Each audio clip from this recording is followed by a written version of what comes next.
Carol Danvers, prodigal child of the Milky Way. Nick Fury, my favorite one-eyed man of intrigue. How goes it out there? Cold, no air, space.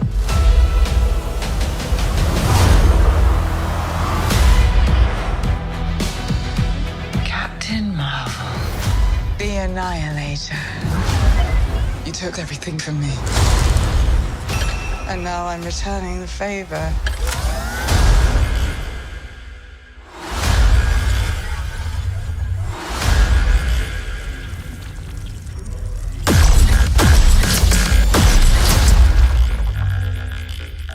What is happening to me? She's entangled our light-based powers. So we switch places whenever we use them. Strong theory. You can absorb light.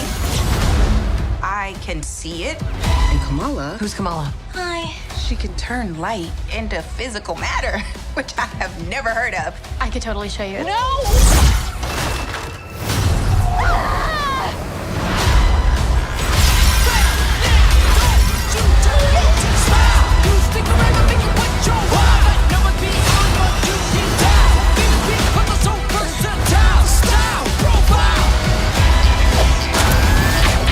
She's targeting every planet we call home. I would never choose to bring anybody into this. You are not the only thing standing between this and the universe. Oh my god, we're a team.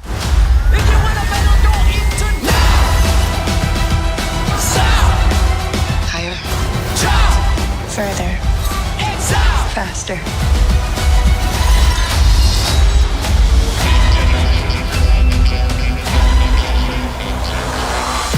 Who's a good kitty goose?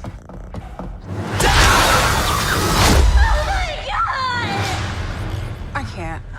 Can you? I got it.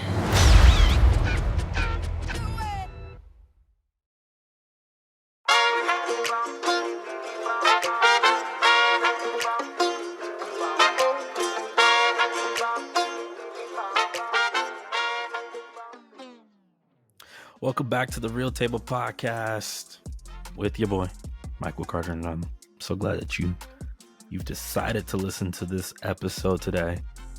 I'm excited about this episode. I'm excited about what we're about to talk about. There's a lot to it, but I'm gonna try to keep it concise, simple, and hopefully easy to listen to. It's just me today. But today we're going to talk about the Marvels, the brand new Marvel Studios movie, another entry into the Marvel Cinematic Universe. I'm so excited to dialogue and talk about this one. We've been doing a lot of Marvel lately, like with Loki. Did a recent episode on Captain Marvel. I think two, maybe a month and a half ago, did a Marvel Roundtable episode, but I feel like there's just been a lot of Marvel lately, which is good, but it's also like, it's kind of bad because Marvel's just been in the headlines lately. I remember we've been talking about it here and there on some of these episodes. It's just like a lot of the behind the scenes stuff, which has stemmed, I think a lot of it has stemmed from COVID. Filming situations, filming complications, people leaving during productions. And then some of it is on leadership. Some of it is on the leadership of Disney. Not really taking care of the brand, right? They're not really taking care of the brand as they did for the past decade. And some of that is attributed to a new CEO changing. But Marvel has seen another shift with Bob Iger, CEO of Disney, coming back to take up the place as CEO. And there's been a lot of changes. I mean, we've just seen a strike. We're coming out of a strike. We're hearing comments from Iger saying that, he's saying comments that really don't he's saying comments that show his greed as a CEO, you know, as a guy that people, I think, respond well to or have loved because of what he's done for the company. Those words that he said and the things that he's been saying about the strike, hasn't been, has put a bad taste in people's mouths about Bob Iger. So Iger comes back, and there's been some shifting at Disney. There's been some shifting. I think the Marvels moved the date at least once. Was it once? Maybe a few times. No, I think it was just once. It was supposed to come out in February, if I'm not mistaken, instead, but it got switched with Ant-Man and the Wasp, Quantumania. So there's just been a lot of stuff with Marvel, reshoots. Again, people coming out saying, the visual effects workers have been overworked, and you can tell it shows in some of the products. You look at some of the CGI, it looks cheap. The writing hasn't been good. Secret Invasion is a good example of that. So there's just been a lot circling around the whole Marvel scope and Marvel landscape right now. But I think we're in for something good. Loki has given me a lot of hope. Coming out of that series, go back and listen to that episode of the finale, and not even just the finale, but all the episodes regarding Loki season 2, one of the best products to ever come out of the MCU, probably the best TV show without a doubt. It could arguably be one of the best. Like, even comparing it to movies, it could be one of the best. It's that good. And that gave me hope. I think that's been giving a lot of people hope and reminding a lot of people, not even what Marvel can be, but about the past, how good Marvel is. And I feel like Loki season 2 also evolved, right? It evolved the Marvel brand. We saw something that wasn't dark, but it was grim, right? It was grim. It was serious. It was something that didn't rely on CGI to carry the movie. It didn't rely on a connection of a larger universe to carry a film, right? And that's what I love the most about Loki season 2. And now I'm like coming into the Marvels. You hear stuff, you hear click, you hear just noise. You hear noise. People are, Nia Decosta, the director, who I love Nia Decosta. She directed Candyman that came out 2 years ago, I think, year and a half, 2 years ago. I enjoyed it. Not many people did. Whatever. Nia's a fantastic director. There's stuff coming about her leaving leaving post-production early because she had to get to another movie, and that didn't sit well with people. And then you have, they had to do a lot of reshoots, and there's a lot of drama. I'll get to how I feel about that drama later. But there's a lot of drama surrounding this film. And so I'm coming in with low expectations. I want the movie to be fun. I said that in the Captain Marvel episode. I want the movie to be fun. I just want it to be a fun movie. It doesn't need to be this big, grand, Oscar-winning type thing. And and honestly, Marvel movies have never been that, right? I just need this to be fun and remind me why I love this genre, why I love these movies, why I love this universe, right? And the Marvels did that for me. It reminded me of the fun that I can have while watching a Marvel movie, right? There's a lot of BS running around out there. There's a lot of people that had narratives about this movie, right? If you've been following Marvel movies, you know what you're going to get, right? Now, I'm not saying every movie and every product is the same. I don't think so. I don't think that at all. I think every Marvel project is different. It is unique. It's somewhat in the same mold, but it's different, right? Loki is a good example of that. Eternals is a good example of that, right? Not everything is the same. It's just not. She-Hulk, good example of that. Didn't really love the series. Not even sure if I liked it, but it's a good example of these things aren't the same. They're different, right? And so this movie reminded me how fun the MCU can be. It's been a while. Guardians of the Galaxy was a fun movie, but it was also deep. It was a very good movie. And I think people have been forgetting about that. And I think the only reason people haven't been, I think the reason that movie, it does belong in the argument, but hasn't made itself hasn't been present in conversations because James Gunn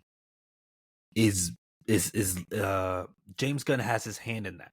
He's super handsy on that. That's his thing, right? Kevin Feige has respected that, and he lets him do his thing. This is the final movie, right? Final movie, and he went hard, and it was deep, and it was emotional, it was fantastic, and it was also fun in some areas, right? But this movie, I just felt fun. It just felt good. I thought Ant-Man Quantumanium was fun. I thought it was fun. It was wacky. But looking back, it's not the movie it should have been. It's not. It's not the movie it should have been. But the Marvels, it's great. I had a fun time watching that movie. And the best thing about this movie is that it's only an hour and 37 minutes. Let me fact check. Hour 45, excuse me. Not a long movie, guys. Not a long movie. And it didn't feel quick. I know people were also worried about that. They're like, okay, this is the shortest Marvel movie ever. This feels super quick. It's going to be messy. It's not going to flow right. The movie did what it needs to do. We didn't sit here with these long moments dragging out, right? The movie, it did what it needed to do. There's a threat. This is happening. They're switching powers. They're shifting powers, right? They're swapping in each other's spaces, right? It did what it needed to do. It moved. It didn't waste time, right? I think that's what I loved about it, right? A pro and con to that, right? It's what I loved about it, but also something I had an issue with. But I enjoyed the Marvels. I really did. Let's go. So, there's a lot of people. I'm not going to break it down that deep. Long story short, some of these characters have shown up in other material. So we know Captain Marvel. She's been consistent. She's been in her movie. She's been in Endgame. Is that it? I think that's about it. She might have had a cameo somewhere else. Anyways, we've seen her. We kind of know of her, right? You wouldn't know Kamala Khan unless you've seen Miss Marvel, which is on Disney Plus. Highly encourage you to go watch that if you haven't seen it. It's a good coming of age superhero show. I love it. I love Iman. She's a fantastic actress. She's phenomenal in this role. Phenomenal. And she was phenomenal in this movie too. Big Iman person. Love that girl. She's great. Now Monica Rambeau. Monica Rambeau is in show's blinking on me. WandaVision, which was the first MCU Marvel Disney Plus show. The first. Right? And so Monica is in that show. Tyonah Parris, fantastic actress, does what she needs to do. Period. Honestly, again, that's a big talking point for this movie. The three female leads. Excuse my language. The three female leads kick ass, y'all. These girls rock in these roles. They do what they need to do. They know who they are. Right? Iman plays this young teenage superhero who's obsessed with Captain Marvel. And she's freaking out about meeting her and shaking her hand. And she's like, we're twinsies. Like, she sells that. And she's a highlight in this movie. Tyonah Parris is also highlighted in this movie. The strong scientist that got some issues with Captain Marvel. If you know, you know. I don't gotta go. You know, you know. And then Brie Larson. Brie Larson is Brie Larson. Also, shameless plug. Lessons in Chemistry on Apple TV Plus. Brie Larson is in that show. Fantastic show. Might be her best acted role.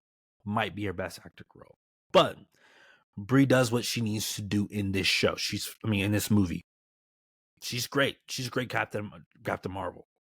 And if people want to hate, because we got people out there that hate, y'all. People that hate for no reason. People that hate. They gonna hate. She's fantastic in this role. She's fantastic. So all three leads are great. There's different dynamics, right? Monica Rambeau, aka or Tyonah Parris, aka Monica Rambeau, is a different dynamic than Carol, right? They're both adults, both mature women, right? There's difference in their personalities. There's clear difference, and then you got Iman over here, who's clearly different, and she sells that she's clearly different, right? But these three characters are from other properties or from different parts of the MCU world, and they collide in this awesome movie. I enjoyed it. I thought the threat was solid. Threat was a lot better than I expected, y'all. I'm so serious.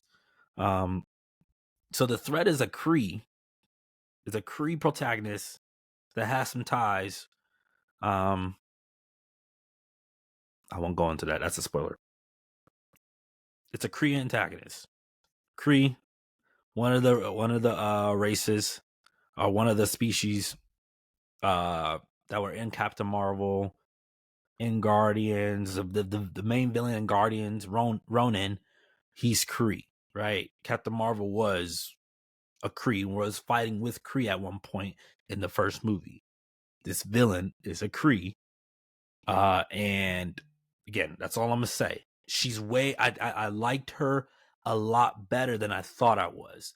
When I read about the movie, I'm like, okay, this feels like it's just another, we're just gonna throw this villain in. But I loved her intentions. I loved why she was fighting. I loved it. I thought it brought something, obviously, to the story, but it just didn't feel like a copy and paste type thing, right? Now, she wasn't on the level of like Kang, if you've seen Ant-Man Quantumania, Kang, I even say Thanos, Loki. Like, she's not on that level. I mean, not even close. But she's solid. She's solid for this movie. She's solid for this adventure in this story. And does what she needs to do. That part is played by Zawe Ashton, who's, I found out, if I'm not mistaken, Zawe Ashton, quick Google search, y'all. I think she's engaged to Tom Hiddleston. Or no, wait. Married to Tom Hiddleston, aka Loki. The greatest thing ever, y'all. The greatest thing ever. Love Tom Hiddleston. Zawe Ashton's fantastic in this role. This is awesome. But the Marvels is super fun. It knows what it wants to do. Nia did a good job with directing the action sequences, right? And in handling some of those delicate moments, right? I'm not going to dive deep, but there's going to be some delicate moments between Carol and Monica. Now, my only criticism is I wish that we dig deeper. Give me, I won't say 5 minutes, but I feel like there were 2 moments, maybe 3. There was a couple moments, I think, where I was like, ooh, let's stay in this emotional state right here. Let's keep pushing. Let's keep pulling on that. I'm glad that they didn't ignore it. I'm glad that they're like, hey, yeah, this is a clear dynamic. We got to talk about this. We got to touch it. but I wanted us to stay there longer. Let's really dig into this emotional state. Let's really dig into this conflict, right? I'm that type of person in movies where it makes me anxious sometimes when conflict happens in movies, but I'm like, I like it. I feel like it brings something, it brings another level to characters. There's another level of depth to the characters. And so I wanted that in this movie. I didn't get enough of it. That's probably my only criticism for the movie, is that there are some emotional moments or some really delicate moments that I wanted them to go deeper. I wanted them to rest in it a little bit more.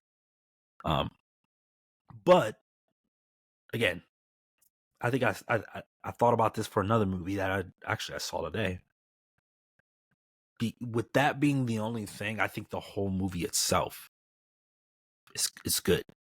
It's good. If I have to give a rating, not if I have to get a rating, I'm giving a rating.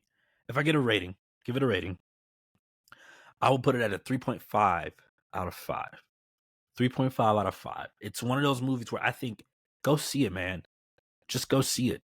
You don't have to have, I mean, you have to have some knowledge of some of these characters and where they're coming from. But I feel like if you were to jump in and watch it, you would go, oh, like there are little lines in here that help bring you along, that help you, if you've never seen these shows, to go, oh, okay, cool. And it makes you intrigued though, because I feel like if I hadn't seen if I hadn't seen Miss Marvel, if I hadn't seen WandaVision, my instant reaction afterwards is to go, depending on how you feel about the characters after, depending on how you feel, my initial response would have been to go, I'm going to Google and figuring out, like, what do I need to watch? Oh, WandaVision, Miss Marvel. Okay, I'm going on Disney Plus and I'm going to watch these shows and check out these characters before this event, right? Which I highly encourage you to do. So, the Marvels. It's got my approval. As somebody would say, a big Mike like. It's got my approval. 3.5 out of 5. Go see the Marvels, right? At this time, it's time to get into some spoilers. Excuse me. It's time to get into some spoilers. So right now would be the time to click out of here and then come right back when you're done with the movie. Come back when you're done with the movie and let's talk more spoilers, right? All right. So I was talking about the emotional dynamic between Monica and Carol. I really wanted them to dig deeper. I wanted I wanted Monica and Carol to have not this long indie film moment, right? Some of these indie films, they have moments where you just sit and you sit with emotions and there's tension there, right? They make the time for that. In movies like this, they don't make that much time for it. It just depends. I wanted Monica and Carol to have a longer conversation. I wanted them to really, like, not duke it out, but like, I wanted them to be some animosity in a way, where to the point where maybe Iman had to be like, guys, can we not be doing this? Can we stop? Can we fight? Also, Iman is mature. Excuse me, Iman. Kamala is mature for her age. I felt like there were different moments in the movie where she wanted to be a kid, where she was a kid, and it was showing out. Her being this teenager was really peeking out. But then there were moments where she just clicked and she became a superhero, which I loved. But I was hoping for a moment where just Monica and Carol can kind of duke it out and have that conversation a little bit longer. Let's really sit with it, right? Let's sit with it. Or let's sit with the fact that after they went to, first off, Captain Marvel being married, Carol being married is funny. That whole sequence is funny to me, bro. It is so funny that they just show up. They show up to this spot. And see, this is what I'm talking about when I'm like, fun in Marvel movies. This is outrageous, low-key. This is low-key funny. It's like you go to this random place in the galaxy and they sing. That's their language. I think that is so funny. And it turns out I knew it too. When she got off, she was like, hey guys, So I'm kind of really famous down here. My initial reaction went, "Oh, she's married." I was like, "Carol's married. She's married to somebody in this place." And they go there and they say princess, and they're like, "Wait, you're married?" She's like, long story, right?" Love that part. That's what I'm talking about with fun with Marvel movies. It wasn't fun. No offense to Taika Waititi. Taika, not me mixing up this guy's name. Taika Waititi. Excuse me. No disrespect, Taika. But no offense to Taika. This is the type of humor that I'm like, this works. This worked for me. Right? It didn't feel super duper forced. It felt fun and it felt free. It wasn't trying to push humor on me, right? It was funny though. It was like, this is kind of random. This is stupid in a way. Like, what? Singing? What's going on? I don't know. But after they go to the planet of the prince, what's that city? That other city, that other planet. When they go there, after they go there, they hyper jump out because they weren't at first, because Carol felt like she had to clean it up. Carol felt like she had to clean it up, and so they hyper jump out. And when they land to wherever they're at, there's an emotional moment there between all three of them that I'm like, man, I want them to sit in that emotional moment just for a little bit, right? I want them to sit there. Just sit there and soak it in. Have that conversation and make it longer. Let's not jump to and fro, right? Let's not jump to and fro and just let's sit in this conversation and let's have this moment where Carol's carrying so much. She wants to fix everything because she made a mistake. She made some mistakes. So she wants to fix everything. Let's sit here. Let's not rush it. Let's not rush it, right? So I wanted that moment to be more, but again, if I have to complain about just one thing, then I'm fine with complaining about it, right? I'm cool with that. I love that. I'm okay with that. Also, outrageous things. Thinking of outrageous things.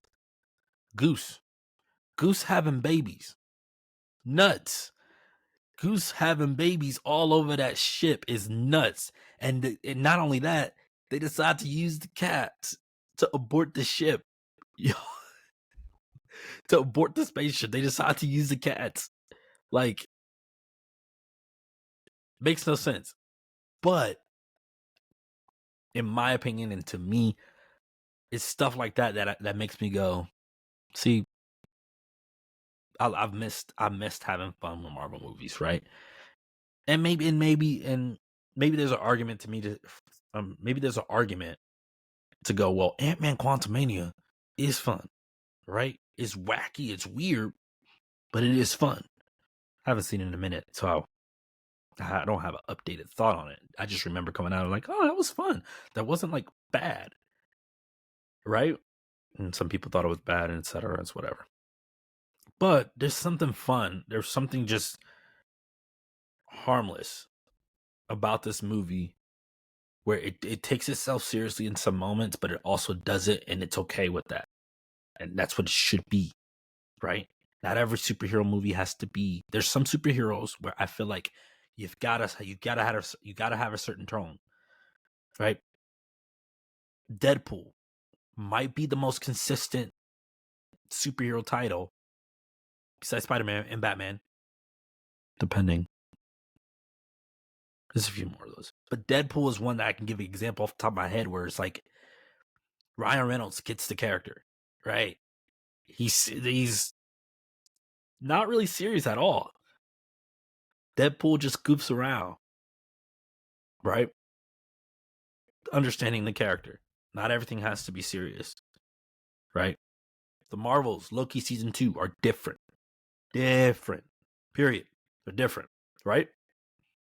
They don't need to be the same. Captain Marvel doesn't need to have the same energy as Loki. Now, I would be intrigued to see a Captain Marvel film or a film like The Marvels which again, I just don't think it works. Maybe it's a film with just Captain Marvel. See what that looks like. See what that looks like with the tone of Loki. I'm here for that. I'd sit through that. I'll check that out. But this is what I've been missing out of Marvel, and I love it. I love it. Also, the swapping between the characters are one of my favorite parts. I loved the swapping between those three. That was super cool. The ending. Let's talk about the ending. Monica sacrificing herself it's nuts. I can't believe it. And it's an emotional moment. She knows that she can do it, right? And Carol's like, it might be too dangerous. And then, Monica's like, we don't got time. We got to do this. So Kamala puts on both bangles after defeating Dar-Benn, which that sequence with them fighting Dar-Benn. Guys, the action sequence was fire in this movie. Man, Nia cooked. She cooked. She really cooked on those action sequences. I swear she did. After they beat up Dar-Benn,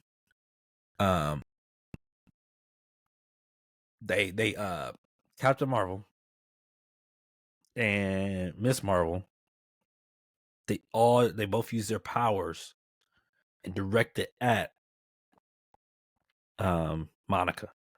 Then Monica just gains all this power, which, dude, just thinking about how powerful these heroes are, like,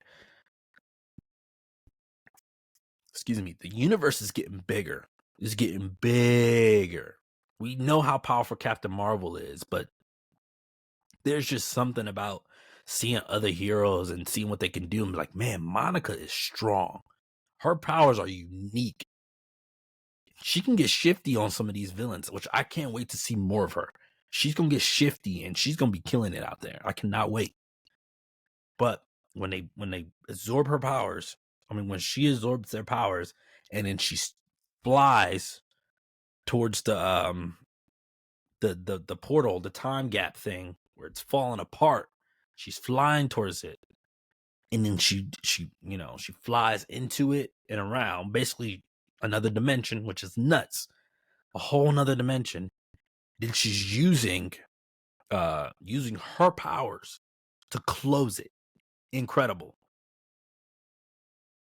That's a sick scene. Again, reminds me that, oh shoot, Monica is strong. I'm curious how strong she is, though. Like, how strong and how powerful she is compared to everybody else. Her powers are super unique, right? Things can go through her, and she can absorb power and stuff like that. So her powers are super duper unique. But as Monica's closing the gap, and then Carol just goes, Monica, you need to come back. And she's like, no, she's like, I gotta finish the job, basically. Carol zooms through space, and she just goes to try to get her, and she's reaching out her hand. And then Monica just ends up closing the gap, and the devastation on Carol. Probably one of the most heartfelt moments in the movie. Not heartfelt, but like emotional moments in the movie. It was just like, dang. Like, after all this tension between her and Monica, they're fighting together, they're finally together, and they're getting separated once again. It's rough. But the movie is great. I don't think I missed anything else spoilery that I wanted to talk about. I don't think I missed anything else that was huge.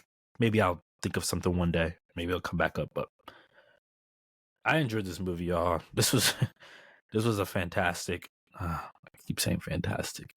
I just feel like every time I keep talking about it, I'm like, dang, I really like this movie a lot. I was really about it.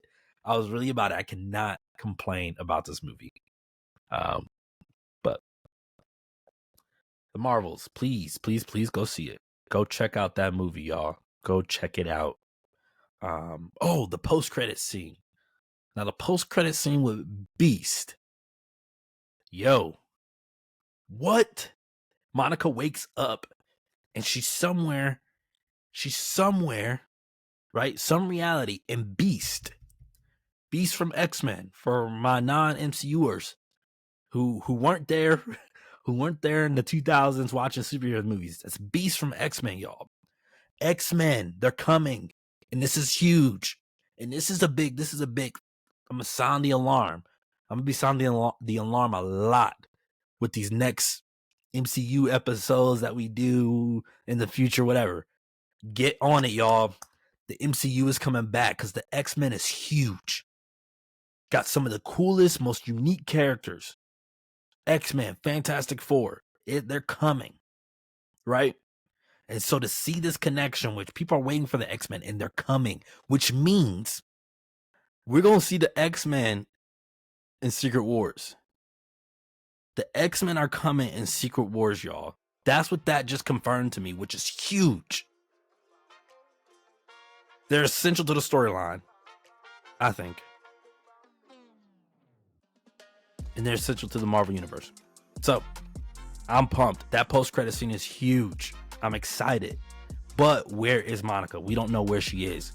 She wakes up and she sees Mom, and it's not really Mom. Right? It's a different version. I don't even know if it's Marie. I think it might be a different version of Marie, basically. And she's a different version of Captain Marvel, I think, or no. I think her name was like Starbeam or something else. I saw it and I forgot it recently. And I forgot. But y'all, the X-Men is coming.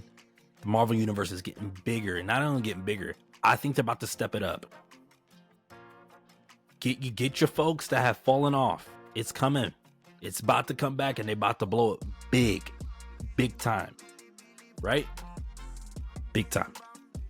All right. I'm gonna get up out of here. I'm gonna let y'all get up out of here. I'm done ranting. But go see the Marvels. Go see it. Go check it out. Go watch it. Go enjoy it. As always, thank y'all for y'all support. This has been fun. This has been awesome. Joining the Real Table Podcast. And guess what? I'm gonna see y'all real soon. All right, y'all be cool out there. I'll see y'all. Peace.